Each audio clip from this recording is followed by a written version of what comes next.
pledge allegiance to the flag of the United States of America and to the republic for which it stands, one nation, under God, indivisible, with liberty and justice for all.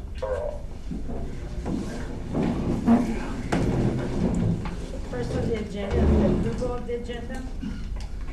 I move to approve the agenda of the September 16, 2013 regular meeting as presented. Second. Okay, I have a motion and a second. All in favor by saying aye. Aye. Aye. Opposed? Motion carries. Okay, next is the approval of the consent agenda items. I move to approve the consent agenda items as presented. I'll second. Okay, I have a motion and a second. All in favor by saying aye. Aye. Aye. Opposed? Motion carries. And for everyone out there, we get our board packet like a week ahead, and it does have agenda items on it that we go through, and if we have any questions, then we give Mrs. Joker a call, or we can pull it out. And I'd like to make a comment. I like the new stuff in there, actually. Okay. So if you could continue. In addition to or to replace, or I don't know if all of you noticed, but in your financials there were 2 new types of reports, and I was wondering if you wanted to continue those in addition to what you're getting, or if there was one or both of those that you preferred over any of the others, or if you'd like to have them for a few months before you decide. I like the first one, yeah. I like the summer ones better, and Yeah. then if we have questions, we can always contact you Okay. for the detail or something. But What? that's just my opinion. Why don't we let it ride one more month and everybody kind of see what they think, but I'm kind of that opinion too, that the summary ones are nice and they give you an overview, and if there are details that you need, you can certainly get those from me or Chris at the office. So we'll go from there. One other thing I wanted to mention, you all also get the foundation account register, or the summary from August. You'll notice next month, because it just happened in the last day or so, we've always had a scholarship fund, the R.W. Thomas Scholarship, and the family had determined that they would rather make a donation of the remainder of that fund to the library through the foundation. So you'll see that that's been going into the foundation, but Tom also wished to continue a scholarship in his dad's name, and so there'll be that set up in addition. Will be handled through the high school like we do all of our other local scholarships. And so I just got the paperwork on that today, and so you'll see that next time in the foundation account under the scholarships. Yeah, I thought that was very, very nice of them, and really appreciate the donation to our library, which of course is named after R.W. Thomas. And so anyway, I wanted to make you aware of that. And next we'll move on to public participation.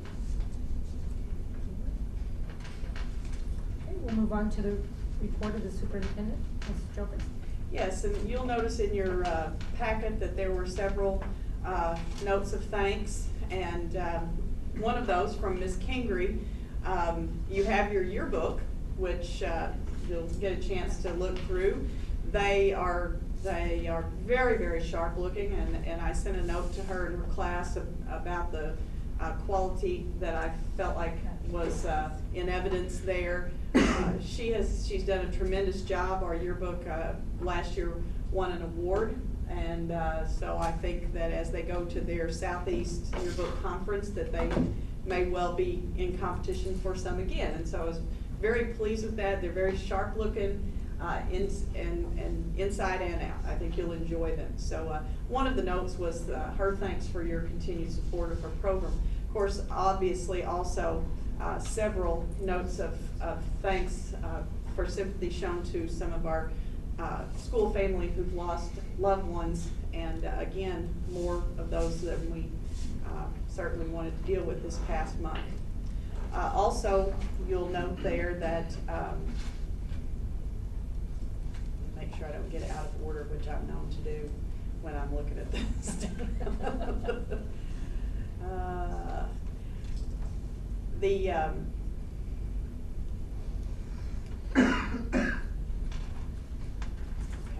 work with me. All right, we have the notes of appreciation, and then Nancy Toombs is here with us tonight, and she's gonna give you a little update of all of the wonderful things that we've got going on with technology. That won't turn on There we go. So we need to turn around. Mr. Mack, would you hit the lights there perhaps? Thank you, sir.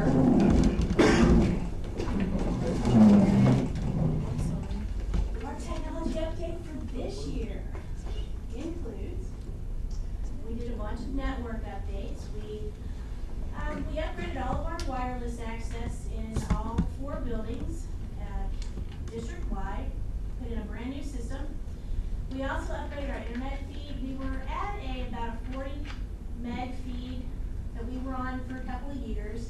And with the implementation of one-to-one, we saw we really needed to add more bandwidth.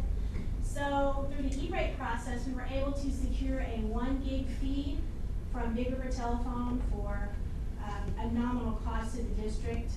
We appreciate the E-rate process and feel that we got a pretty good bargain on the gig feed upgrade. We also added backbone. We installed a full working 30 computer lab upstairs at the R.W. Thomas Library, and it is all running Windows 8. And the main reason for that was because of the EOC testing in the spring. And if any other reasons should come up, those computers up there have robust software on there. They have all of the Adobe software is on there for Photoshop, any digital editing, anything like that they can do on those in the upstairs library. The FACTS competitive grant, Mrs. Newman writes one of those every year. And so this year we put our heads together and we decided, well, let's try something new. And let's put some interactive workstations at each one of her cooking labs so the students will have the technology right at their fingertips as they're cooking, because, you know, we can do that. So we're going to try that and see how that works for her. And the kids can get the recipes online. They can do whatever else they want to do with those machines as they are cooking. So that's going to be something new and interesting. The business labs also got a grant this year. We're able to write an enhancement grant down there every 2 years or so. And this year we chose IMAX. They have some really nice machines down there. They run both the OS X software, which is on a Mac, and they will also run Windows 8. So they learn both software structures, and especially in the multimedia lab, they do movie creation. So they're going to get to do movie creation on both the Windows side and a Mac side. And the ladies down there are very excited about this, and of course Sarah as well. But they feel like this will move their programs into the next realm, so to speak, and give them some opportunity to experience both sides of the software world. We did refresh some equipment down there. Video cameras and digital cameras will all be replaced and upgraded. And they both got 10 iPads apiece in their departments. So they're implementing that into their curriculum as well with some apps and nice things that they can use to enhance their curriculum. Okay, so total computers district-wide, we're up to 1,985 machines. That's including all of our one-to-one. Operating systems are Windows 7 and Windows 8. We did do a rotation. Teachers in the 3rd, 4th, and 5th grade, if they had an older machine, received a new laptop, running either their choice of Windows 8 or 7. The 5th grade at St. Gen is totally one-to-one. We rotated down the netbooks from the 8th and the 12th grade last year into the 5th grade. And the 5th grade at Bloomsdale will be one-to-one by the end of this week. We have 1 lab completed out there, and we've got 2 more to go. And from that point on, we still have some machines left, so we're going to move down into 4th grade for one-to-one, and then whatever's left will also go down into the 3rd grade. So we're hoping that we have enough to cover 3rd through 12 one-to-one. Okay, we ran 2 boot camps this summer. It was a smorgasbord of training. We sent out a list, and the teachers were able to pick and choose what they wanted to come to. If they wanted to come to everything, they received graduate credit again through SEMO. Trainings, we have an offering after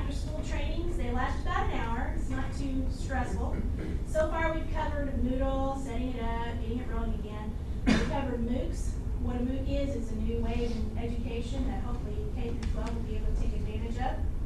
Future topics will be software on the computers, internet resources, web quests, updating your web page, because you know sometimes you just need a little help doing that. And anything else that comes along or anybody wants.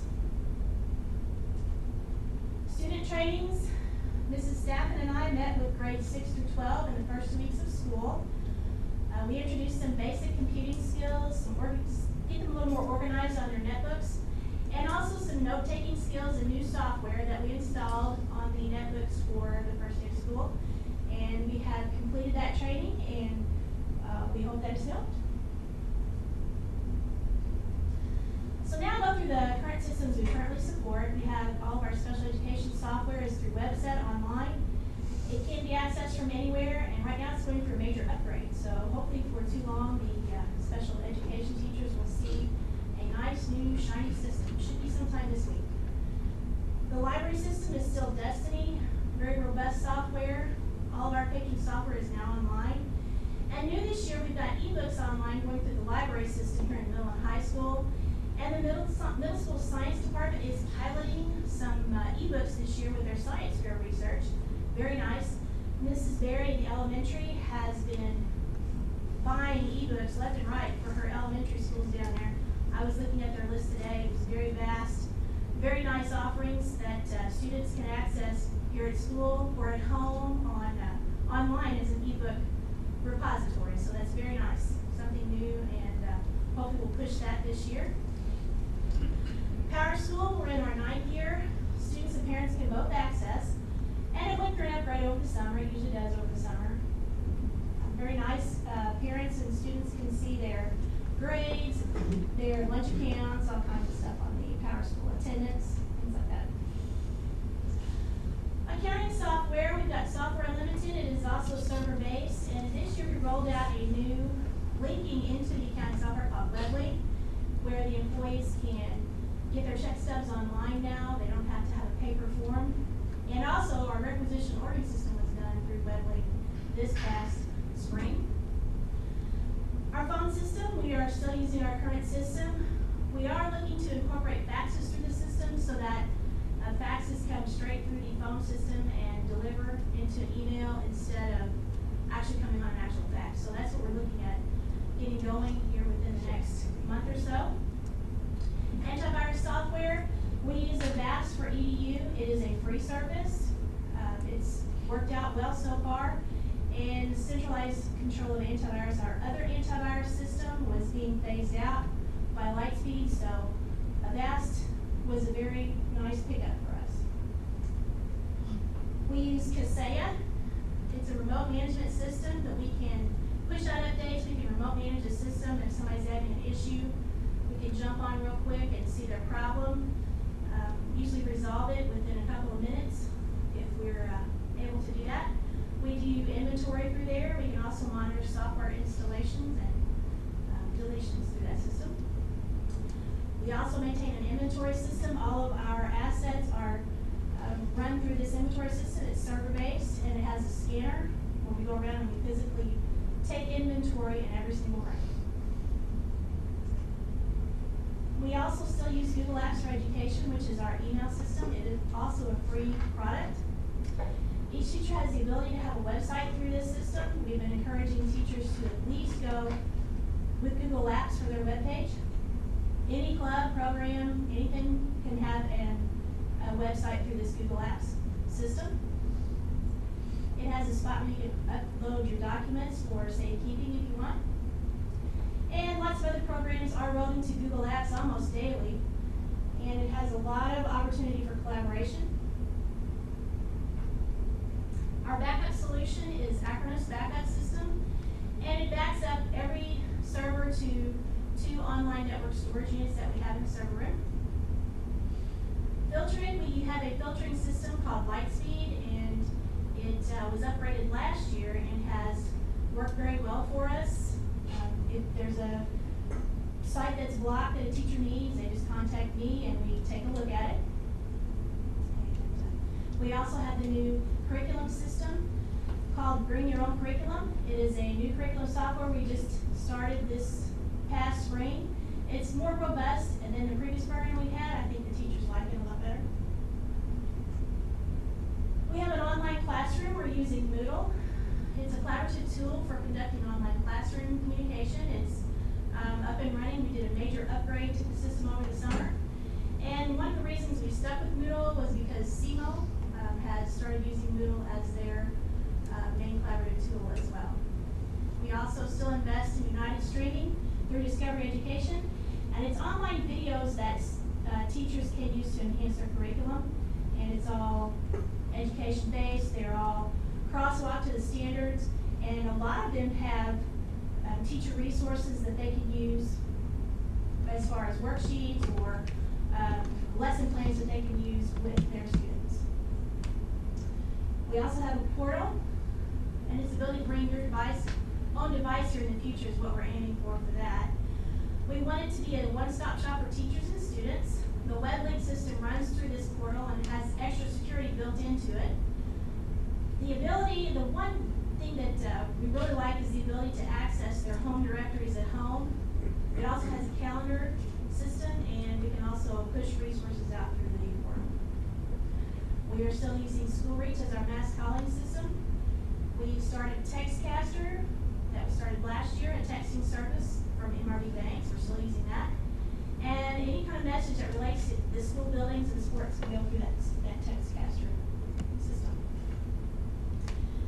Something fun and new we've started is virtualization. My goal is to reduce 6 servers in our server room into 1, and virtualization will let us do that. The hope is that we will cut down the cost of electricity in our server room, and I would like to eliminate one of the big cabinets in there so that it will work. We are also starting a new program called SNAP. It's a new nursing program, and it integrates with PowerSchool.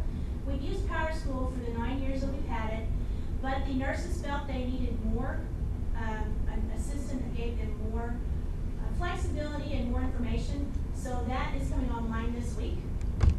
And we're also starting a new program called FileBound Imaging, and it is a digitization of all of our files that the district deems necessary into this new system. So got lots coming and lots that's happened so far. And does anybody have any questions? I know the 5th grade, they use the Teachers Remind 101, to let out. That's pretty good too.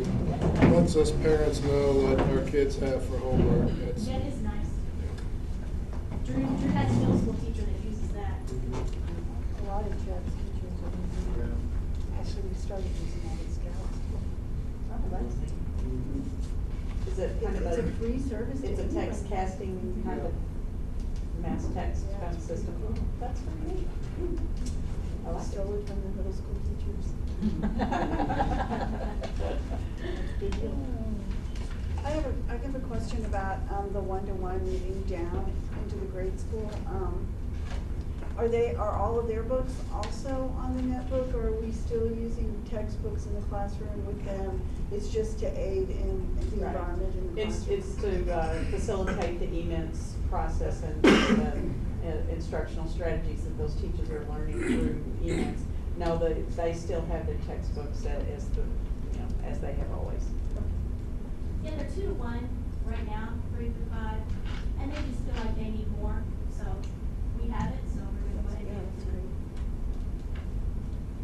them. All right.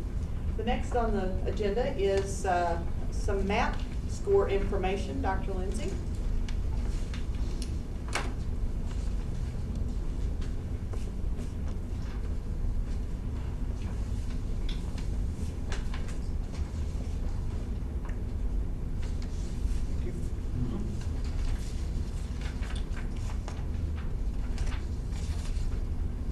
One thing I would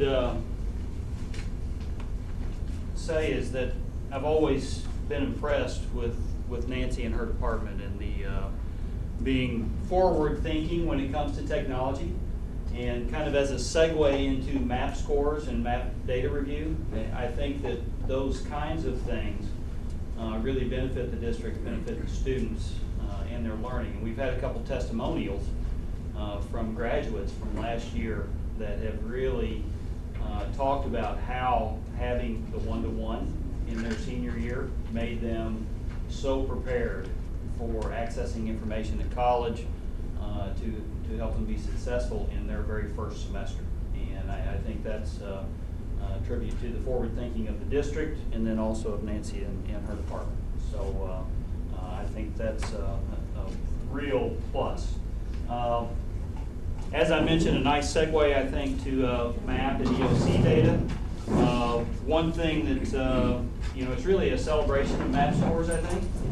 And as we go through this, you'll notice that there's, for the most part, our MAP scores are very, very good overall. And that was reported to you last month when we talked about the annual performance report, which MAP scores make up a part of that.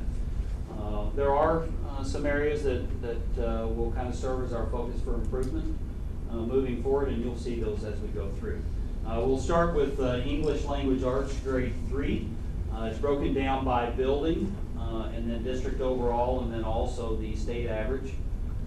What these scores represent are the MAP Performance Index that's really looking at the percentage or the number of students that are in each of the categories, whether they are advanced or proficient, those kinds of things. And then there's a rubric that's applied to that to develop a score. So you can see our building scores and then also our district score in comparison to the state score. Obviously, there's one area there that will serve as a focus for improvement, but overall, if you look at our district score, still well above the state average. Grade 4, you'll see strong really all across the board and well above state average. Grade 5, kind of the flip-flop of what we saw at grade 3, in that Bloomsdale scores are really high. St. John Elementary scores, I might point out, look at the state average at 359.5, and then we're at 359. So we're right there with the state average, and of course the overall district score again is well above state average. Grade 6, again, as you can see there, well above state average. Grade 7, and the scale on some of these graphs kind of makes it look like we're about a third of the state score, but if you really look at the numbers, the state average was 356.5, and 7th grade ELA was 351.7. So we're really looking at being right there with the state average, but again, an area that can serve as a focus for improvement. Grade 8, again, above state average. The English 2 EOC is a required EOC. You can see our state average at 377.9, and St. John High School English 2 at 400 even. English 1 EOC, which is a voluntary EOC right now. As you can see, again, the high school is about 40 points above the state average. Excellent scores. Now we'll switch to mathematics. Look across the board here at math scores, both buildings, district overall, all three well above state average. 4th grade, Bloomsdale's at 330.9, St. John Elementary at 383. Again, district score still above the state average score, but another area that can serve as a focus for improvement. Same thing with 5th grade math. Again, overall district score above state average. 6th grade math, 32 points above state average. 7th grade math, 35 points above state average. And 8th grade math, 80 points above state average. Very impressive.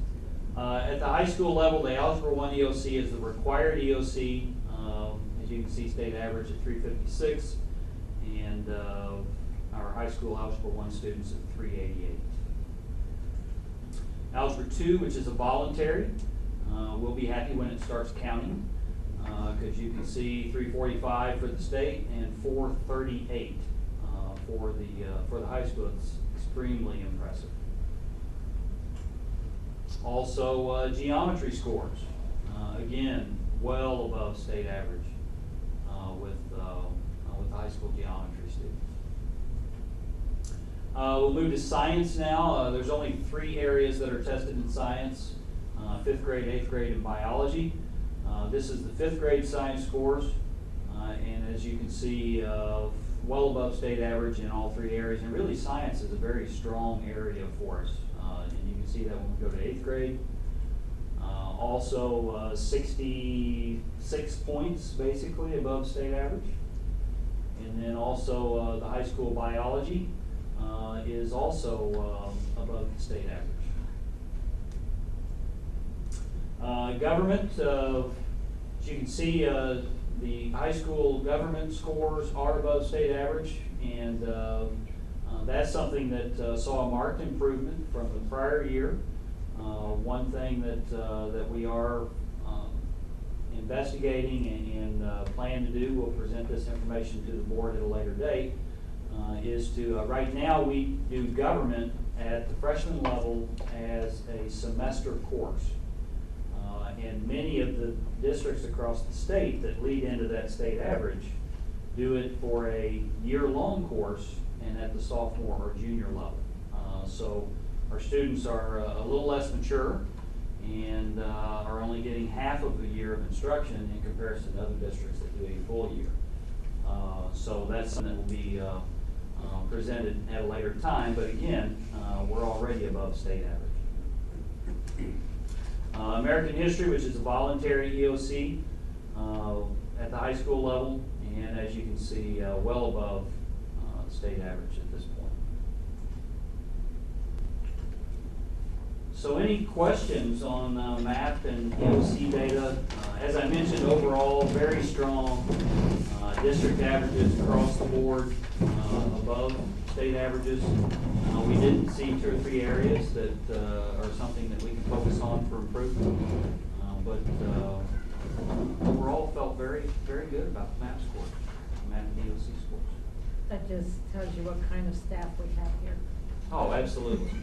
Absolutely. The faculty and staff and the building administration and ultimately the students and you know, the parents that are encouraging them at home to put forth their best effort, do their homework and study for tests and those kinds of things. So, thank you. And Miss Nancy, I remember when we first started with technology, some of the things, remember some kind of wiring we were going to get from Sears or something like that. That was been before my time, Martha. Yes, it was. I was shopping at Sears. Well, it was something to do with, I don't remember exactly. See, it's been so long, but anyway, I remember that and we were laughing about it. See, it was something, I know it's just been a while.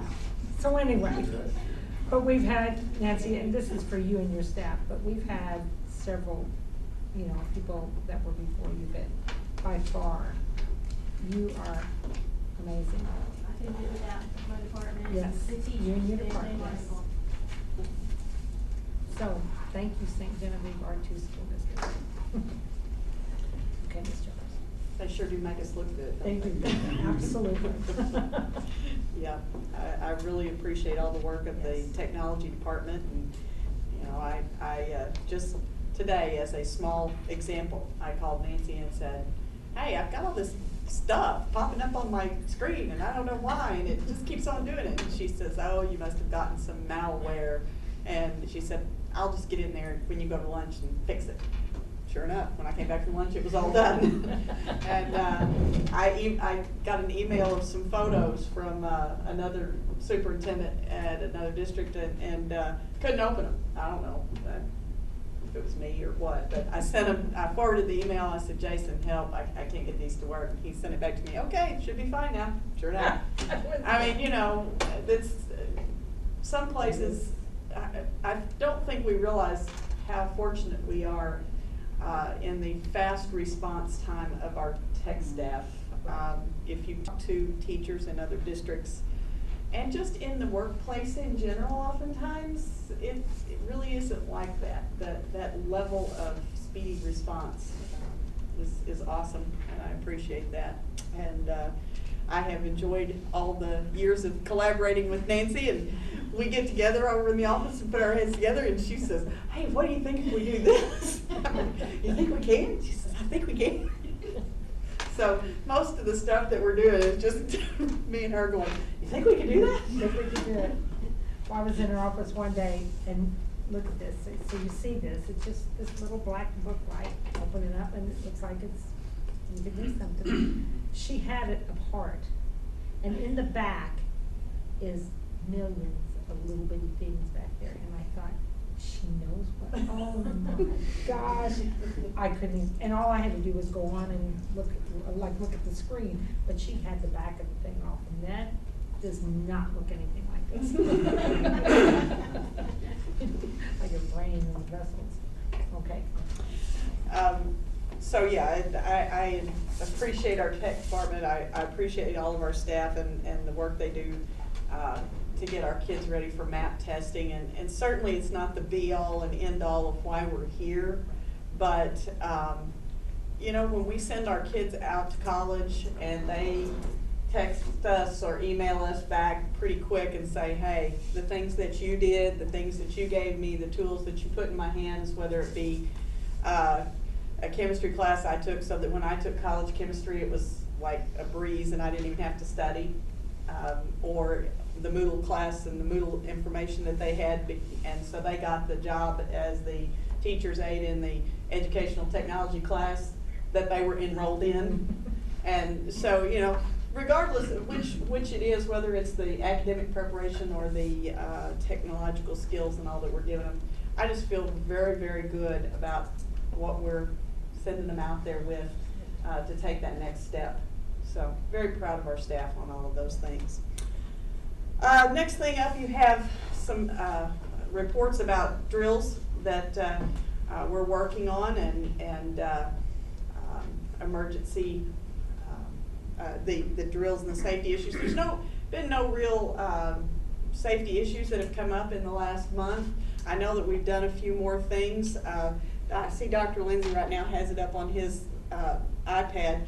Jason, speaking of the tech department, Jason came around and put, you want to go ahead and show them what we've got there? We can now see all of our security cameras on our iPads. So this is just a few of them. It's really pretty cool. Oh my gosh, amazing, yes. So from my desk, from my iPad, I can, whether I'm sitting at my desk or if I'm sitting at home and I need to see something. Right. Yes, yeah, A few so minutes ago, you guys were right. it's really amazing, and You probably can't see that, Dave. yeah, Dave, you would really like it if you could see it. It sounds really neat. So that's been one of our recent upgrades, if you will. And also out of Bloomsdale, I believe we have our panic button, the wireless panic button out there in the office has been installed through the alarm system. That building already is covered by an alarm system that made it very, very easy and very cost efficient to go ahead and add their panic button right away.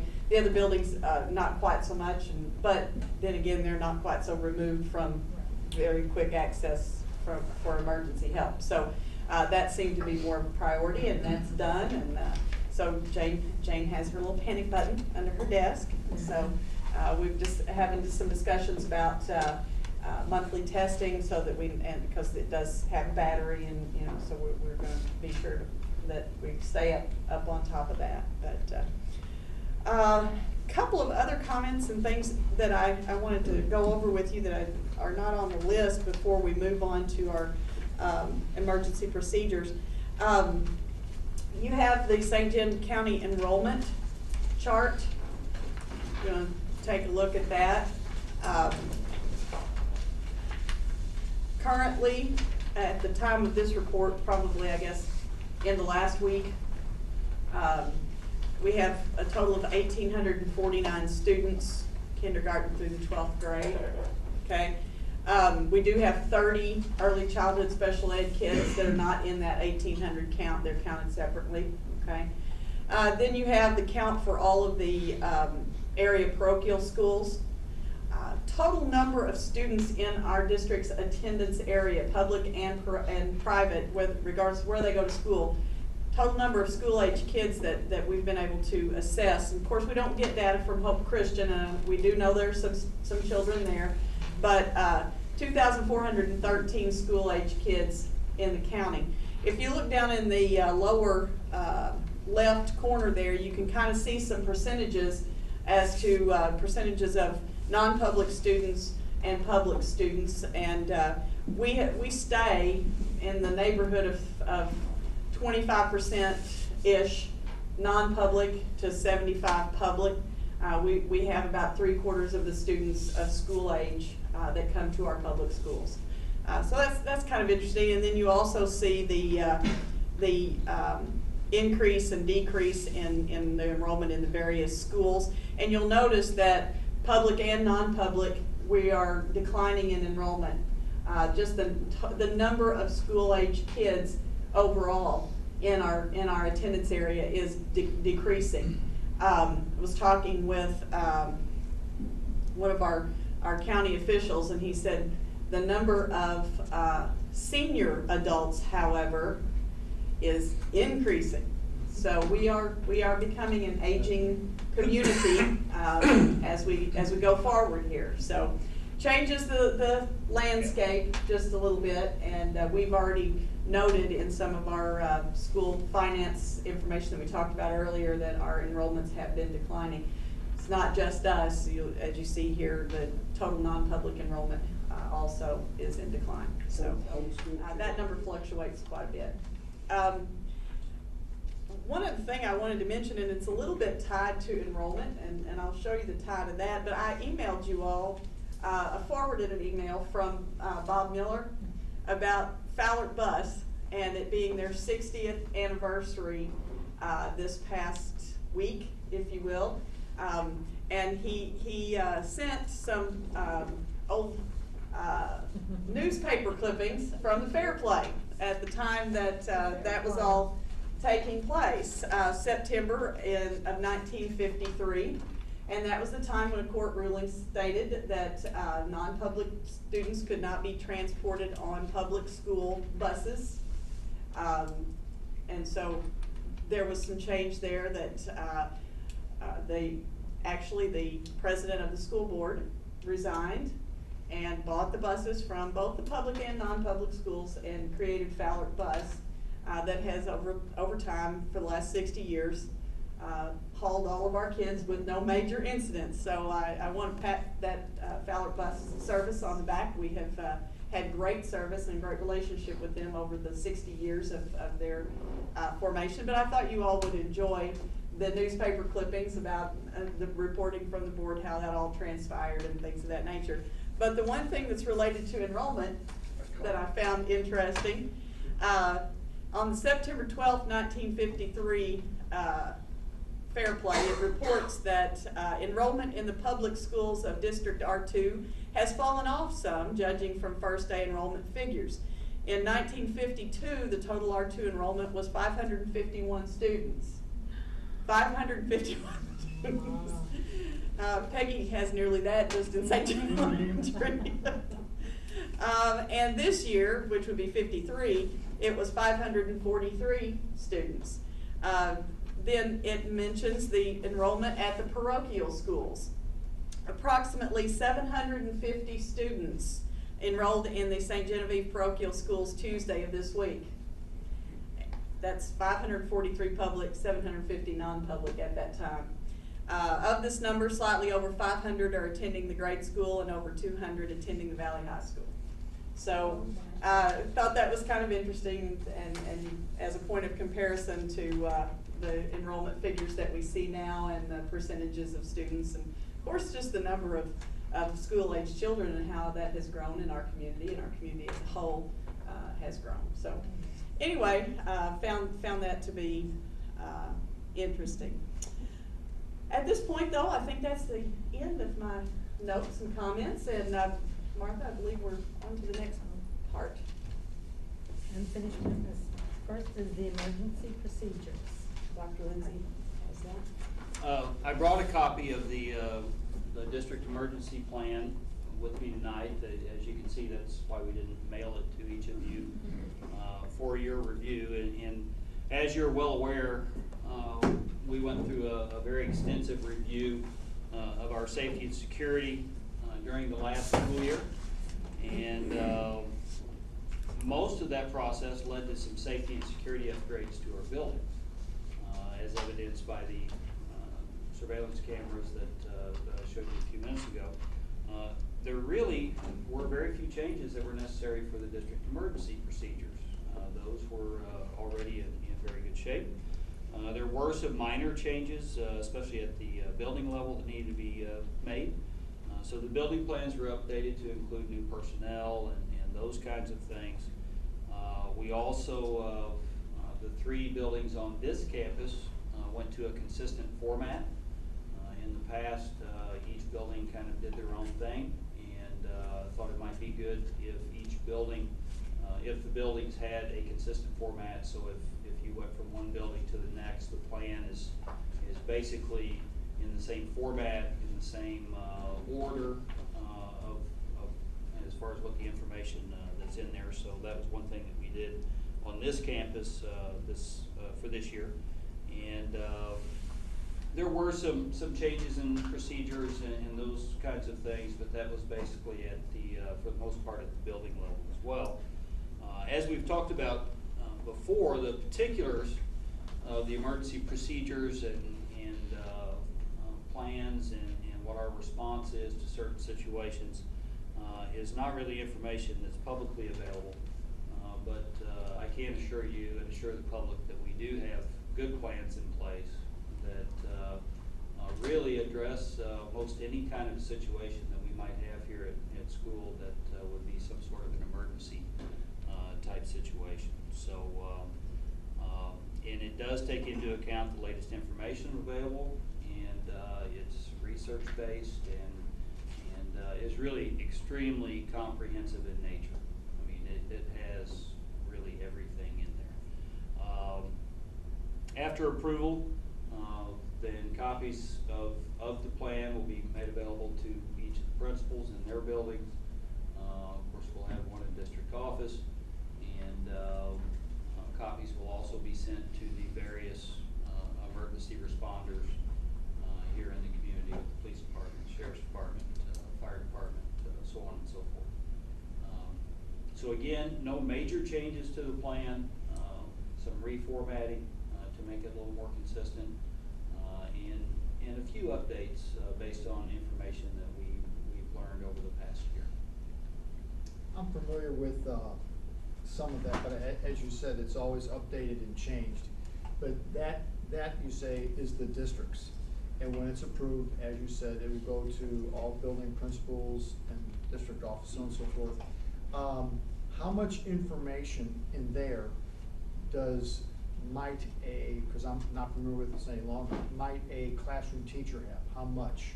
I mean, I know there's some of that is things that they wouldn't have time to deal with. Sure. But in their, I guess you would say, the way they would handle any type of an emergency, how much information do they have that they can reach and touch and actually use to help them through one of our crises if there were one? Well, what I maybe didn't mention is that included in the district procedure are also copies of each of the individual building plans. So each building has their own plan that is particular to their building. They have their teams that are set up through the building administration to deal with certain emergencies, and all those teachers are informed of what their responsibilities are, dependent on what kind of event that may occur. And of course, we have periodic drills where we practice those kinds of things as well. For some reason, I just happened to flip to the, I guess it was St. Genevieve Elementary, and there's lists of phone numbers in there. So those teachers would have access to phone numbers, not only the 4-digit ones here on campus, but others that in case of emergency, they could contact someone next door. Or emergency responders that might be coming that may need to contact a certain individual, or if there was some sort of crisis that was in a particular area of the building and maybe the phone system wasn't working, then we have numbers where those teachers could be contacted in a different way. I'm not sure, but I think it was around the year 2000, 2001 or 2 that was we first developed that, and I've kind of been able to watch it, expand and grow. And I can, I would like to stand beside you and assure people that it's top notch. We have, each individual classroom teacher certainly has access to their building plan, but they have in their classrooms the standard operating guidelines, and that's a smaller thing. It's on a clipboard, as I recall, and most classrooms it hangs by the door. Ours is a packet in the safety book. Okay. It either is like by their door or in the bucket that they have all their stuff that they carry out with them. And it's in bolder print, and it's bulleted, and at the top it says, fire, and these are the things that you need to be sure you do, and that kind of thing. And it's the one with the red cover on one side, the green cover on the other side. And so for a quick visual scan, when we get all of our kids outside and our principals are kind of looking at all of the groups, if everything is well and teachers have everybody accounted for, they hold up the green side. If they are missing someone, they hold up the red side so that the principals know immediately which groups they need to check with. So that, I guess, kind of more pinpoints what you're after, in the event of an actual emergency. Is somebody gonna have to page through a big book? No. They have a very hands-on copy of the minimum standards, the things that the essentials, the critical information that they need to know, and it's very much at hand. And there's a copy of that in the back of that Does book as well. each teacher have a bucket? Yes. Red tote bags. So it's either a bucket, a bag, it varies from building to building as to what the container is. But yes, they all have something, and they all have kind of a standardized set of stuff in their Mr. Haney. bucket / bag. Haney, where are we with the high school? You guys were the last group that didn't have all your buckets full, I think, at one point. Yes, it should be good. No, I was gonna say, Good deal. Mr. Haney, I stopped in high school the other day, and he introduced me to his little area where all that stuff is Just stored. bucket. Looks very, very thorough. Yeah, and we have to actually say some thank yous to the hospital and some of the other organizations and businesses in town who actually donated things so that we could complete our buckets and have safety and first aid equipment at hand for everything. So, yeah. Okay, I'd like to move to approve the updates to the district emergency procedures. A motion and a second, all in favor by saying aye. Aye. Opposed? Motion carries. Okay, next is bus routes for 2013-14. Yeah, we have, actually right here, I'm gonna pass these around. These are the maps of the bus routes.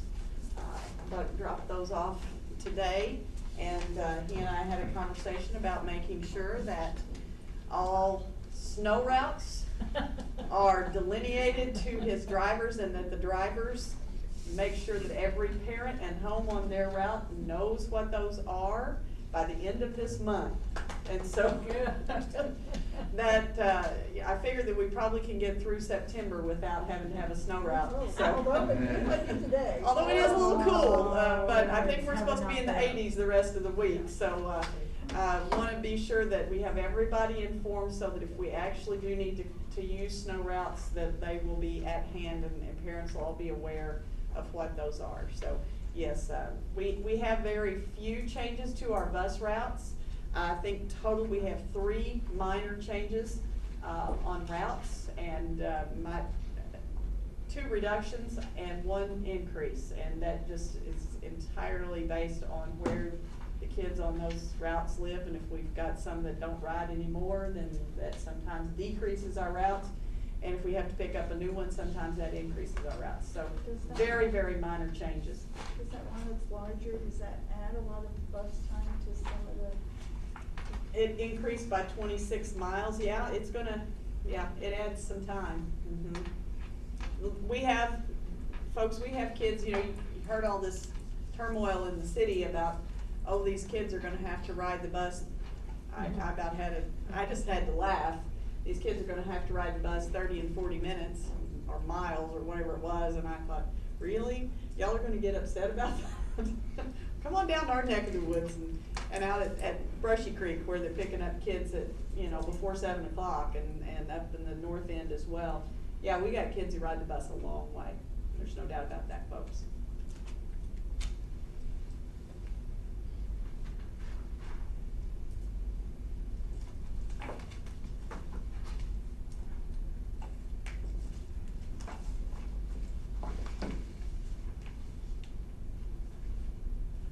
We're all the time working on these routes, and Ms. Weiler she has certain, the challenge route and a couple of others that are specific to having monitors for special education students on them, and we work on those constantly, trying to make sure that especially those routes are not overly long, if that's possible, and that the ones who need to be on the monitored buses are on there without having a lot of other kids that don't need to be on there. We've had a lot of work on that this year, actually trying to make sure that our monitored bus doesn't have a lot of kids on there that are really not in need of being monitored, because that just takes the time and attention of the monitor away from the students that they're supposed to be assisting. So we do pay attention to this a lot. We have pretty regular discussions about who's getting on where, and who's riding to which elementary school, and all of those things. We stay pretty close on that. Was there any problem, Shelley, when we had that week of really super hot weather? We tried to do a few things. First of all, trying to make sure that we got them out of the lots as quickly as possible, and not loading the kids any earlier than we absolutely had to, because we do release the younger ones earlier so that they can get on the buses before, and so we shaved some time off of that so that they weren't getting out there quite so early. And but we made it through okay. There were a few days that were really hot, but we tried to shave some time off how long they're sitting there waiting, and get them out of the lot as quickly as possible. Any questions or comments? I'll move to approve the bus routes for the 2013-14 school year as presented. Second. Motion and second, all in favor by saying aye. Aye. Opposed? Motion carries. Okay, we'll move on to new business. First is the assessment plan, updated testing schedule. I'll let Dr. Lindsay talk to you about that. You have a copy in your board packet of the updated local assessment plan. Really minor changes. It's updated to make consistent with new language that's contained in MSIP 5, and also updates to the Missouri Learning Standards. Updated the testing schedule for the coming year, the new testing windows and that sort of thing, and also standardized some of the terminology to make it more consistent throughout the document. Other than that, it is basically the same document that's been in place for a while now. Move to approve the assessment plan, updated testing schedule. Second. We have a motion and second, all in favor by saying aye. Aye. Opposed? Motion carries. Okay, next is policy updates. Yes, it was brought to our attention by a little incident, not a bad incident, just something that we hadn't really encountered before at a football game, with a gentleman wanting to bring an e-cigarette into the stadium. And, it's not smoke, it's vapor, and so we didn't really have anything in the language of our policy, because our policy is specific to tobacco. It's not tobacco in there. It is nicotine, but it's in a liquid format, and and it's heated, and then it's just the vapor from that. And so, you know, we really didn't, and we just had never discussed it before. So we sat down at an administrators meeting and talked about what we thought needed to happen there and how we felt about having the e-cigarettes and whether or not we ought to allow them in our buildings and in our stadium, and, you know, just that whole conversation. And because this gentleman felt very much like he should be allowed to do that, and because we had nothing on the books, we didn't challenge him at that point. Didn't want to create a big stir. But as some of our administrators pointed out, when you are trying to do supervision and you're 30, 40 feet away from somebody, it just looks like they're smoking a cigarette. And so you take your time to go over there, and then you have to ask them about it, and it's an e-cigarette. And okay, well, in the meanwhile, somebody else 30 or 40 feet away from them saw that guy smoking, he's going to light up too, and it may be a real cigarette. I think it just creates more turmoil in that supervisory setting than we really need to have to fool with. But beyond that, this article came out in the Post this week. After I'd already written the changes into our policy, I see this article, and it's pretty disturbing, actually. We have worked for years and years and years trying to reduce the number of our students who smoke and to try to help them understand the dangers of smoking, and you know, gosh, in society we've pulled all the cigarette ads, and, you know, for years there haven't been, you know, the Camel guy is gone, and the you know, the Marlboro Man is no more, and so you know, we've spent a lot of time trying to educate our children and to stop that bad health practice. And this was a little bit disturbing when it talks about the increase of high school students who said they'd used an e-cigarette, which had jumped from 4.7% up to 10%, and several of them saying that they had used an e-cigarette. There's all kinds of stuff out there now with it, but I think the thing that got me is this, it re-glamorizes smoking, and threatens to undo years of efforts and millions of dollars spent on campaigns to cut down on youth smoking in the United States, and could create a new generation of smokers. So, you know, there's people on both sides of it, but we don't feel that it's a good idea to allow something that's going to encourage that gateway, if you will, into regular cigarette smoking. And we certainly don't want to have to get in the business of trying to determine exactly what is in that liquid that's in that e-cigarette, because there's no guarantee it's nicotine. You know, I guess you could probably put any liquid you wanted to in there, I guess. I don't know. So we decided that it would be best to change our policy, and so we put in the old policy with my little handwritten notes of what to change, and then Althea's got it all typed up nice there. But basically it says that the district prohibits all employees, students, and patrons from smoking or using tobacco products or any facsimile thereof, including but not limited to electronic cigarettes, in all of district's facilities, on district transportation, and on all district grounds during the instructional school day, which basically is the same prohibition that we've had with regular smoking and other use of tobacco products. And it's still allowed outside our facilities, in the parking lots. At the football stadium, that basically means outside the fence, you know.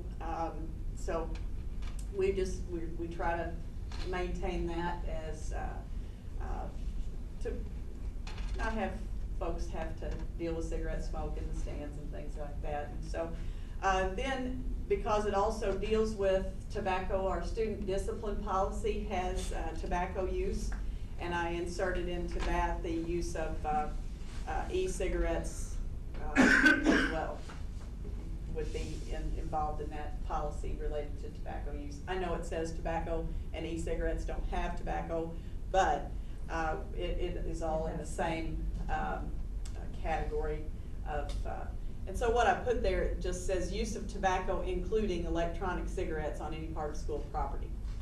A lot of our things say or anything resembling, especially Yes. with drug paraphernalia, so Yeah. kind of the same thing Right, there. and that's what we all, that's kind of, as far as the disciplinary policy was concerned, that was basically, our standard for what we've done in the past with the other things. You know, if you're representing it as such, then that's what we're gonna take it as. And so, anyway, that's the change in policy that we wanted to recommend at this time. I can't get it big enough, I need it. I move to approve the changes to policy AH and policy JG-R as presented. Second. We have a motion and a second, all in favor by saying aye. Aye. Opposed, motion carries. Okay, Mr. McDaniel. Okay, I move that the Board of Education hold a closed meeting with a closed record and a closed vote following the regular open meeting on October 21st, 2013, to be held in the R.W. Thomas Library, 715 Washington Street, St. Genevieve, Missouri, for the purpose of discussing and voting upon the following items of business: legal action, causes of action or litigation, lease, purchase, or sale of real estate, hiring, firing, disciplining, or promoting particular employees, scholastic probation, expulsion, or graduation of identifiable individuals, testing and examination materials, preparation for negotiation with employee groups, specification for competitive bidding until approved or published, sealed bids and related documents until the bids are open, sealed proposals and related documents until all proposals are rejected, or any documents related to a negotiated contract until the contract is executed. Individually identifiable personnel records, performance ratings, or records pertaining to employees or applicants for employment, records protected from disclosure by law, records relating to municipal hotlines established for the reporting of abuse and wrongdoing, confidential or privileged communication with an auditor, existing or proposed security systems and structural plans of district property, records that identify and would allow unauthorized access to or unlawful disruption of the configuration of components or the operation of a computer system, computer network, or telecommunications network, credit card numbers, personal identification numbers, digital certificates, physical and virtual keys, access codes, or authorization codes are used to protect electronic transactions. I further move that notice of this meeting and its tentative agenda be posted as required by law. Second? Have a motion, second, roll call. Eric Walter? Yes. David Bova? Yes. Charlie Crowther? Yes. Joan Dunsey? Yes. Terry McDaniel, yes. Martha Reesinger? Yes. Rick Ruloff? Yes. Motion carried, 7-0. I move to go to closed session with a closed record and a closed vote after a short break. Second. A motion and a second, all in favor by saying aye. Aye. Opposed, Aye. motion carries. Hi, thank you for watching Channel 798. Thank you for watching Channel 7 and 98.